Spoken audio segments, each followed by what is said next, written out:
Shalom mesdames et messieurs, je suis Eldi Kamanga. Grande ma joie de vous revoir encore aujourd'hui pour ce nouveau numéro de cette émission Hosanna. J'ai un réel plaisir de vous présenter un homme dédié au nom de Daniel Luboya. Il a déjà passé ici pour nous parler l'autre fois sur les fonds et la forme de la vie chrétienne. Aujourd'hui, par la grâce de Dieu, il est encore revenu pour nous parler sur un sujet un peu capital, comment sonder la volonté de Dieu. Et c'est pour ça que je vous invite à prendre vos stylos, vos cahiers de notes ainsi que vos Bibles, car cet enseignement sur la volonté de Dieu est très capital pour nous les chrétiens et surtout pour nous tous qui aspirons à devenir des prédicateurs et des prophètes qui exercent le ministère. Bonjour homme de Dieu.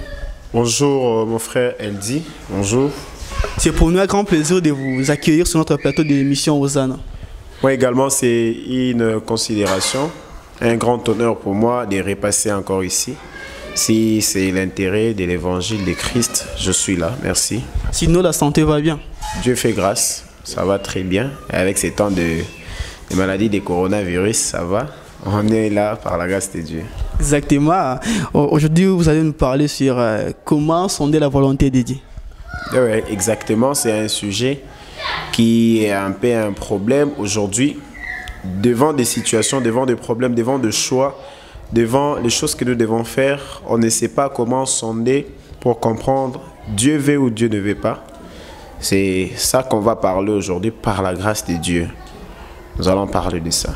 D'accord, moi j'aimerais que nous puissions directement entrer dans les vifs du message d'aujourd'hui. Comment nous, étant que les chrétiens, pouvons-nous sonder la volonté de Dieu? L'apôtre Paul dit dans Romains chapitre 12, verset 1er à D, la Bible déclare, l'apôtre Paul qui est en train de exhorter les chrétiens de Rome, il dit « Je vous exhorte donc frères, par les compassions de Dieu, à offrir vos corps comme étant un sacrifice vivant, qui sera de votre part un culte raisonnable. » Et ensuite au verset D, il nous dit « Ne vous conformez pas au siècle présent, mais soyez renouvelés par l'intelligence, afin que vous discerniez quelle est la volonté de Dieu, ce qui est bon, ce qui est agréable et ce qui est doux. » La volonté de Dieu, aujourd'hui, elle paraît comme étant une corvée, comme une quinine, c'est-à-dire que je le fais seulement parce que Dieu le veut, je le fais seulement parce que Dieu a dit, je le fais seulement parce que Dieu m'a demandé et c'est contre ma volonté. Et Dieu n'a pas de choses qu'il nous impose qui puissent aller comme étant une chose dure à nous-mêmes. Or, les choses que Dieu nous demande de faire sont des choses qui sont bénéfiques pour notre âme, pour notre esprit et pour notre corps. Dieu a toujours des plans merveilleux pour nous autres. Alors, on va développer pour savoir comment sonder la volonté de Dieu. L'apôtre Paul nous a montré déjà dans cette lecture que je viens de faire, dans Romains 12, 1er à 2, le verset 1er, il nous montre premièrement ce que nous devons être. Avant de sonder la volonté de Dieu, il faut être dans la volonté de Dieu. Il faut vivre dans la volonté de Dieu. Il dit, je vous exhorte donc à offrir vos corps. Premièrement, c'est lui qui veut entrer pour sonder. Quand on parle de sonder, on voit aller en profondeur. Savoir si Dieu est dans ça, si Dieu est d'accord de ça, si Dieu me permet de faire. Dans la vie, devant des choix, devant des affaires, tu veux te lancer dans quelque chose, tu veux faire quelque chose. Puisque tu as déjà mis tes pensées, ta volonté dans ça, tu ne t'attends pas à ce qu'une autre volonté vienne contredire celle que toi tu as. Et c'est le problème que nous rencontrons beaucoup. Quand on a déjà nos propres penchants et on vient après apprendre ce que Dieu dit de ça, ça va toujours contraire avec nos penchants. Mais Dieu veut premièrement, avant que nous puissions faire de choix dans la vie, avant que nous puissions nous soumettre devant des propositions dans la vie, avant que nous puissions mettre notre point de vie dans une affaire dans la vie, que nous puissions nous-mêmes d'abord vivre selon sa volonté. Celui qui vit dans la volonté de Dieu, même ses choix seront optés dans le choix qui ne font que plaire à Dieu, où Dieu a son intérêt à l'intérieur. Qu'est-ce que je vais dire par vivre selon la volonté de Dieu? La Bible dit dans 1 Thessaloniciens 4, ce que Dieu veut, c'est votre sanctification. C'est que vous vous absteniez de toute impureté, c'est que vous vous absteniez de toute vie de péché, c'est que vous vous absteniez de tout ce qui est immoral aux yeux de Dieu. C'est lui qui a déjà une vie sanctifiée, une vie dans la crainte de Dieu, une vie qui répond normalement et concrètement à la nature de Dieu. Cette personne, même ses choix, même ses perceptions, même ses décisions, ne vont pas aller à la contraire de sa nature. Puisque quand on vit, premièrement, selon la volonté de Dieu, les premiers points que nous devions savoir, pour sonder la volonté de Dieu, il faut vivre selon la volonté de Dieu. La qualité de vie, c'est ce que je suis en train de parler. Je parle précisément à ces chrétiens qui ont du mal à s'y mettre dans un choix, à pouvoir se lancer dans quelque chose. Exemple typique, on te propose entre deux choses, tu dois faire ceci, tu dois faire ceci. Puisque mon cœur aime déjà ceci, je ne peux pas me lancer dans autre chose parce que mon cœur est déjà attaché dans une autre chose. Mais la nature que moi j'aurai, la nature que moi j'ai, la nature que je pourrais avoir, m'aidera même à pouvoir et influencera même mes choix.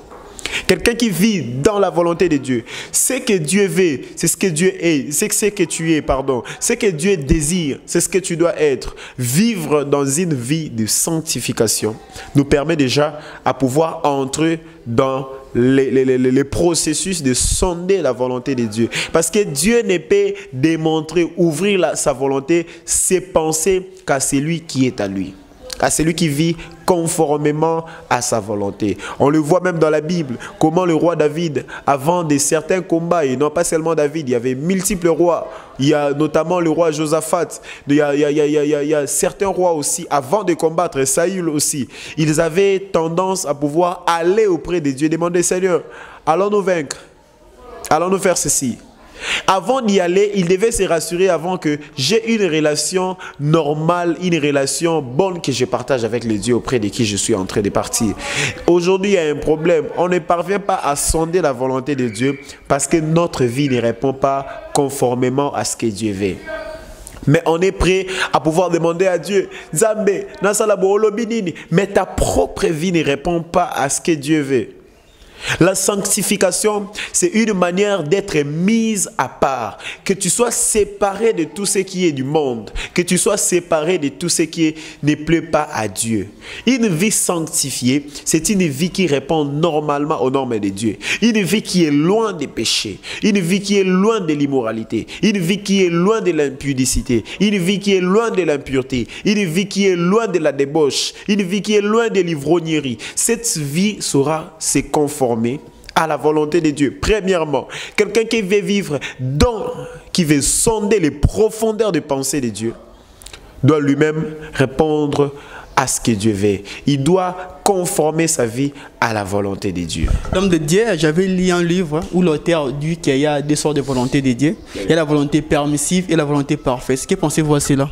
Bien sûr, il y a une volonté permissive, c'est-à-dire passagère, et une volonté parfaite de Dieu. Par rapport à la qualité de la vie de l'homme, la volonté permissive de Dieu, elle n'a pas vraiment du pouvoir. Parce que Dieu, dans la vie de l'homme, impose sa volonté parfaite. Il impose sa volonté qui est parfaite. Dieu te demandera de pouvoir vivre comme lui, il veut. Il ne te dira pas non, vis cela momentanément. La volonté permissive, c'est une volonté momentanée. Bon, d'accord, fais ceci pendant un moment et plus tard tu feras. Dieu ne te dira pas sois saint pendant un moment pour que demain tu deviennes pécheur. Dieu te demande d'être saint à chaque moment, à chaque circonstance, dans la douche, devant les gens, visible tout comme caché. Dans la qualité de la vie de l'homme, il y a une volonté parfaite. Dieu veut que nous reflétions son identité. Tel il est, tel nous sommes. C'est ainsi que nous devons être. Et même quand Dieu a créé l'homme, quand il a dit, il s'est consulté, faisons l'homme, créons l'homme, il a pu souffler pour que l'homme devienne une âme vivante. C'est-à-dire, il s'est incarné en l'homme pour que l'homme ne soit que l'image de lui seul. L'homme ne puisse refléter le travail qui s'est fait dans les ciels. Ici sur terre, on doit voir Dieu au travers de nous. L'apôtre Paul dit, et l'apôtre Pierre, je crois, il dit, ayez au milieu des païens une bonne conduite, afin que là où même on vous calomnie, qu'on voie les bonnes œuvres de Dieu et qu'on glorifie les peurs. On est prêt à glorifier Dieu par la qualité de la vie que tu as. Dans ce deux volontés, on doit sonder plutôt la volonté parfaite et non la volonté permissive. Oui, on doit aller dans la perfection. Ce que Dieu veut sans changer. La volonté parfaite entre là où Dieu veut. La volonté permissive arrive dans des moments saisonniers. Vous voyez, il y a des moments où Dieu te demande, bon, pour cette saison, je veux que tu sois comme ça. Mais pour la saison qui viendra, je veux que tu deviennes comme ça, que tu ne deviennes pas comme ça. C'est passagère, c'est au moins permissif. Un exemple par rapport à la volonté permissive, on peut les contextualiser dans ce que nous vivons actuellement sur le coronavirus qui a frappé le monde entier. Là, on peut dire que c'est la volonté permissive de Dieu. Oui, c'est passagère. Bon, c'est un peu passagère. Prendre la maladie à la volonté de Dieu, je ne sais pas. Est-ce que si Dieu a parlé, c'est sa volonté, je ne sais pas si c'est la volonté de Dieu. Mais il n'y a rien qui se fasse sans que Dieu n'en permette, c'est ce que je sais. Et Dieu sait que ça va passer exactement. C'est quelque chose de permissif, de passagère. Oui, c'est ça. Maintenant, on voulait savoir dans quelles circonstances pouvons-nous sonder la volonté de Dieu, étant que des chrétiens que nous sommes. Étant des chrétiens que nous sommes, deuxième chose, c'est là que je voulais y arriver. L'apôtre Paul nous dit dans le verset D, il nous dit que nous puissions discerner. Premièrement, le renouvellement de l'intelligence nous permettra à discerner ce qui est la volonté de Dieu. La volonté de Dieu est sondée lorsque notre intelligence est renouvelée. Que vais-je dire par là? Il y a deux manières qui permettent à ce que l'intelligence de l'homme soit renouvelée. Quand on parle du renouvellement, c'est-à-dire il y a l'état initial qui était le nouveau. Et puisque l'état initial était le nouveau, ça n'a pas tenu, mais le renouvellement apporte certaines modifications. Dans l'état de l'homme, l'état premier de l'homme a été déjà déchu. Mais l'état renouvelé de l'homme a besoin de deux choses pour que l'homme puisse connaître et sonder la volonté de Dieu. La première chose qui nous aide à pouvoir sonder la volonté de Dieu dans le renouvellement de l'intelligence, c'est la méditation de sa parole. Dieu a placé ce qu'il veut dans sa parole. Quelqu'un qui sait sonder la parole, qui sait prendre la parole de Dieu, la faire sa vie. Cette personne ne peut que savoir ce que Dieu veut à chaque moment. Parce que dans la parole de Dieu, il y a tout ce que Dieu a désiré pour le monde. La parole de Dieu a les solutions à tout problème. La parole de Dieu a les solutions à toutes questions, a les réponses à toutes questions. La parole de Dieu a les remèdes à toute maladie. Et devant des problèmes, devant des fois les choses qui nous arrivent, devant les choix que nous devons opérer, on ne parvient pas à y arriver parce que nous ne sommes pas amis avec la parole de Dieu. Amis avec, on le prend peut-être hasardement comme ça, la parole de Dieu, la Bible. La parole, c'est-à-dire ce que Dieu dit quand tu lis, ce que tu entends de Dieu quand tu lis. Cela a une réponse à ce que toi tu dois faire. Cela peut t'orienter d'une manière que toi-même tu ne savais pas. Quelqu'un qui a le temps à méditer, à brouter, à faire de la parole de Dieu sa vie, cette personne est en train de renouveler son intelligence. Ce que l'apôtre Paul dit, soyez renouvelés par l'intelligence afin que vous discerniez quelle est la volonté de Dieu, ce qui est bon, ce qui est parfait, ce qui est sain, ce qui est agréable. Donc pour discerner la volonté de Dieu, tu dois être renouvelé de l'intelligence. Qui dit renouveler de l'intelligence? Premièrement, dit méditer ou faire de la parole de Dieu sa vie. Quelqu'un qui a son temps avec la parole de Dieu, quelqu'un qui a son temps de méditer, quelqu'un qui a son temps de savoir qu'est-ce que Dieu dit, qu'est-ce que Dieu veut, qu'est-ce que Dieu fait, qu'est-ce que Dieu est. Cette personne-là aura la facilité d'opter ses choix conformément à la parole de Dieu. Quelqu'un qui est en train de lire la parole de Dieu aura son intelligence d'une manière renouvelée. Elle ne sera pas nouvelle, mais elle sera renouvelée, elle connaîtra des modifications. Tu peux lire un jour la parole de Dieu, tu te dis, et nous, des fois, quand on était encore nouveau dans la vie chrétienne, il y a certains péchés qu'on ne connaissait pas. Il y a certaines choses qu'on ne connaissait pas comme étant un péché. Mais c'est en lisant la parole de Dieu qu'on commence à déchiffrer certaines choses. Ah, ça aussi c'est un péché, ça aussi c'est un péché. Des fois, on ne connaissait pas. C'est ce qui conduira aussi beaucoup de gens en enfer. Les gens aujourd'hui ignorent qu'on ne peut pas pécher même dans les actions, mais les simples pensées peuvent nous porter déjà dans un péché. Alors tout ça pour les découvrir, va voir la parole de Dieu. Alors la parole de Dieu a les réponses à toutes nos questions. On se demande, mais est-ce que la parole de Dieu peut m'apporter des réponses quand on me propose de faire un choix entre des affaires? Oui. Dieu a mis les solutions à toutes les questions. Dans sa parole. Dans la parole de Dieu, il y a la géographie. Dans la parole de Dieu, il y a l'économie. Il y a tous les cours que toi, tu peux lire à l'école. La parole de Dieu, quand tu la lis, quand tu la fais ta vie, elle est en train de renouveler ton intelligence. Et la deuxième chose qui permet à l'homme de renouveler son intelligence, c'est en cultivant l'intimité avec le Saint-Esprit. Quand on sait cultiver l'intimité avec le Saint-Esprit, la Bible déclare, là je crois c'est dans 1 Corinthiens, on dit l'Esprit de Dieu, lui qui sonde même les profondeurs de Dieu.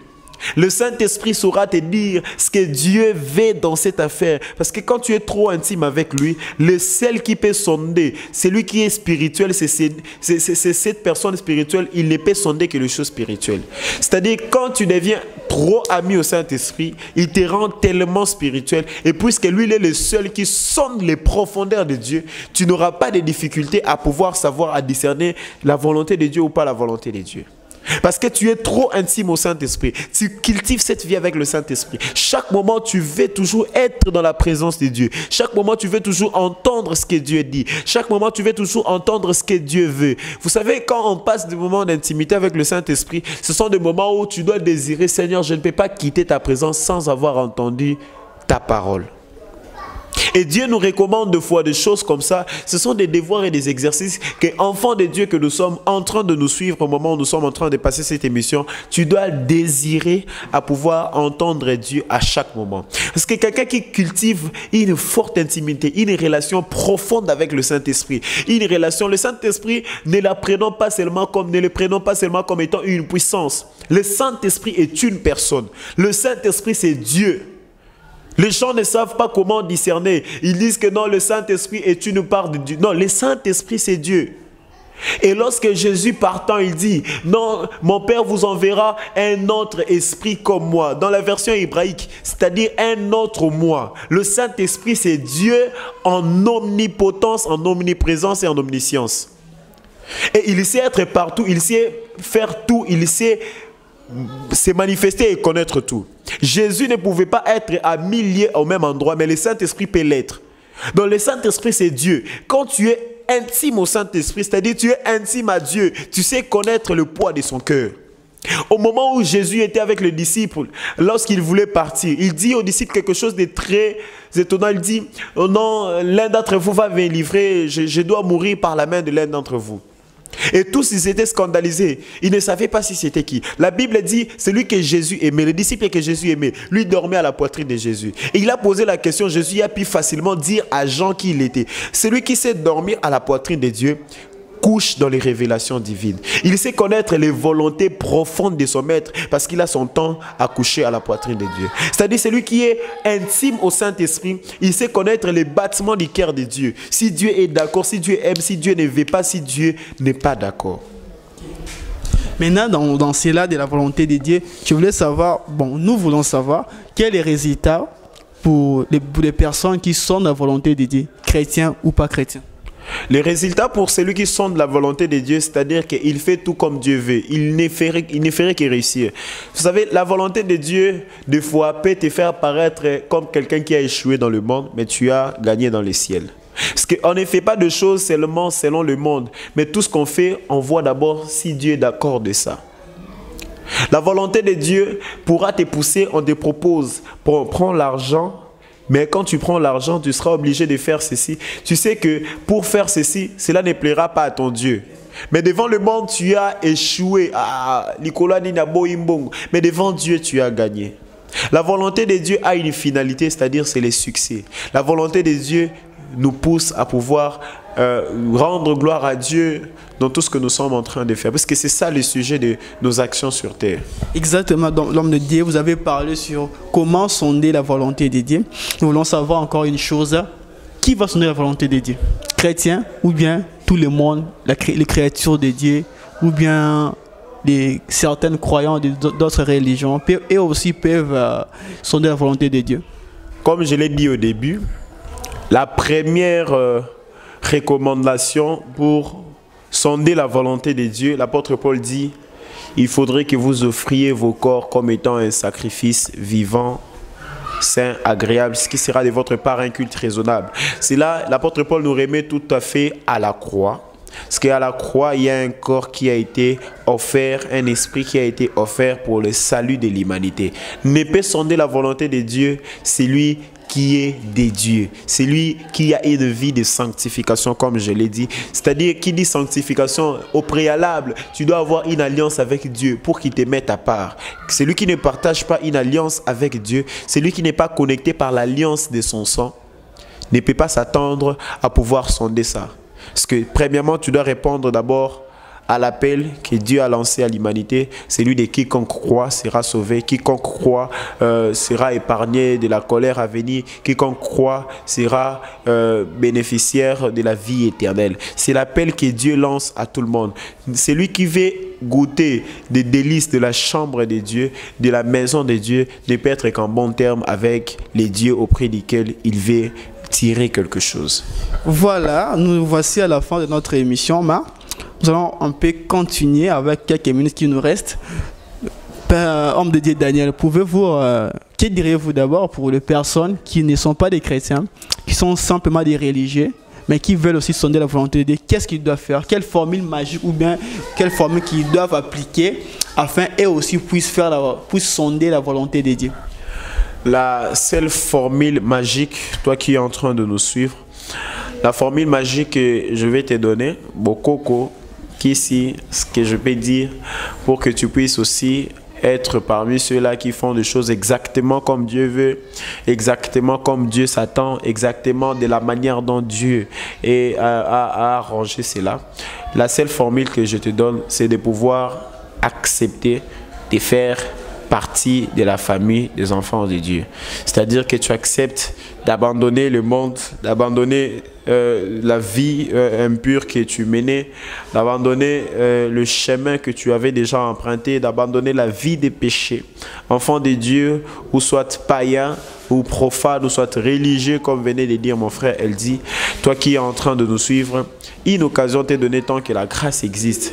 Donc la magie que je peux te présenter, c'est de pouvoir toucher au nom de Jésus. C'est de pouvoir accepter ce nom de Jésus. C'est de pouvoir donner ta vie à ce Jésus. C'est de pouvoir accepter l'œuvre de la croix, de témoigner la résurrection et la vie de Jésus-Christ, de témoigner la seigneurie et la puissance de Jésus-Christ dans ta vie. C'est la seule formule magique que je peux te donner.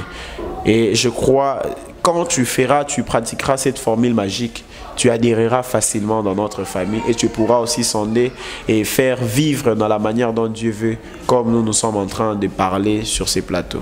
Ok, pouvez-vous aider les personnes qui ont crié à cette parole, qui ont reçu Christ comme Seigneur Sauveur aujourd'hui, afin que leur foi soit encore forte, pour qu'ils puissent tenir jusqu'au bout? Je vais parler à des catégories de personnes. La première catégorie sont les gens qui n'ont jamais cru. Les gens qui n'ont jamais cru, je ne peux pas vous aider, mais le Saint-Esprit et la grâce peuvent vous aider au travers de moi. C'est-à-dire, là où vous êtes, vous pouvez encore rectifier votre marche, vous pouvez encore réparer votre vie, vous pouvez encore revenir à Dieu. C'est lui qui t'a créé, c'est lui qui a permis que tu existes jusqu'en ce jour. Et s'il ne t'aimait pas, la Covid-19 allait déjà t'emporter depuis longtemps. Mais tu es là, tu es vivant parmi les vivants. C'est une occasion pour moi.